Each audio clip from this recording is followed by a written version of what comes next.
Welcome to YoYo TV. Delhi liquor scam బయటపడిన తర్వాత అక్కడ జరిగిన నేరాల గురించి, డబ్బుల ట్రాన్సాక్షన్స్ గురించి తెలిసిన తర్వాత ఏపీలో అందరూ అదేమైనా పెద్ద స్కామా అనుకున్నారు.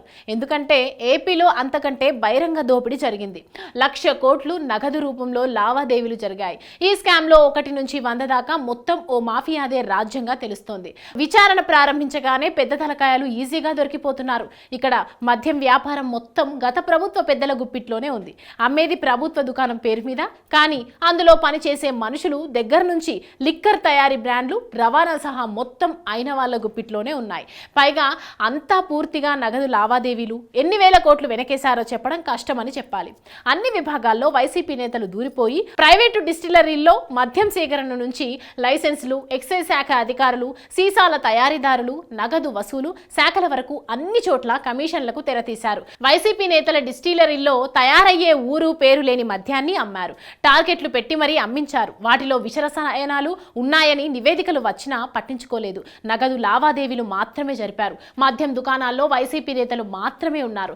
నగదు రూపంలోనే విక్రయాలు జరపడం ద్వారా అవి ప్రభుత్వ రికార్డుల్లోకి వెళ్లకుండా చూసుకున్నారు. రఘురామ స్వయంగా ల్యాబుల్లో మద్యాన్ని టెస్టులు చేయించి రిపోర్టులు కేంద్రానికి సమర్పించారు. ఏపీ బీజేపీ అధ్యక్షురాలు ఫిర్యాదు చేశారు. గతంలో ప్రముఖ మద్యం కంపెనీలు కూడా కేంద్రానికి ఫిర్యాదు చేశాయి. ఇప్పటికే కావాల్సినంత సమాచారాన్ని సేకరించారు. సిఐడి అడుగుపెట్టి చర్యలు తీసుకునేందుకు సిద్ధమయ్యింది. ఈ నేపథ్యంలో తాజాగా ఈ స్కామ్లో బీజేపీ నేత జీవీఎల్ పేరు వినిపిస్తోంది. సుమారు 40 కోట్ల రూపాయలు ఆయన ఖాతాలకు చేరినట్లుగా చెబుతున్నారు.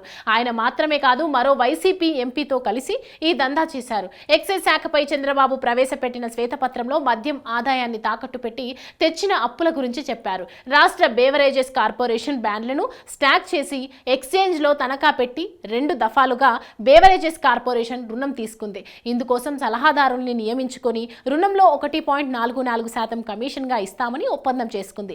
ఆ అడ్వైజర్ల ద్వారా 9,755 కోట్ల రూపాయలు సమీకరించారు.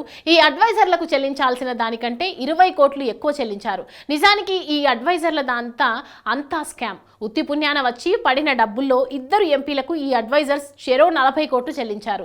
అందులో ఒక ఎంపీ జీవీఎల్ నరసింహారావు అని, మరో ఎంపీ సూట్ కేసు కంపెనీలకు ప్రసిద్ధి అని చెప్తున్నారు. ఈ అడ్వైజర్స్ ఎంపీలకు చెల్లించిన లెక్కల జాబితాలు ఇప్పుడు సిఐడి వద్దకు చేరినట్లుగా చెప్తున్నారు. ఆధారాలన్నీ ఉండటంతో సిఐడి అధికారులు నమోదు చేసే కేసుల్లో ఈ 2 ఎంపీల పేర్లు కీలకం కానున్నాయని అంటున్నారు. అసలు జీవీఎల్కు ఎందుకు చెల్లించారన్నది ఆసక్తికరం. బీజేపీలో ఉంటూ వైసీపీ కోసం పనిచేసినందుకు ప్రతిఫలంగా చెల్లించారన్న వాదన కూడా వినిపిస్తోంది. ఈ లిక్కర్ స్కామ్ తవ్వడం ప్రారంభమైతే ఎక్కడికి చేరుతుందో చెప్పడం కష్టం. చూడాలి మరి ఈ కుంభకోణంలో ఇంకెంతమంది నేతల పేర్లు బయటకు వస్తాయో.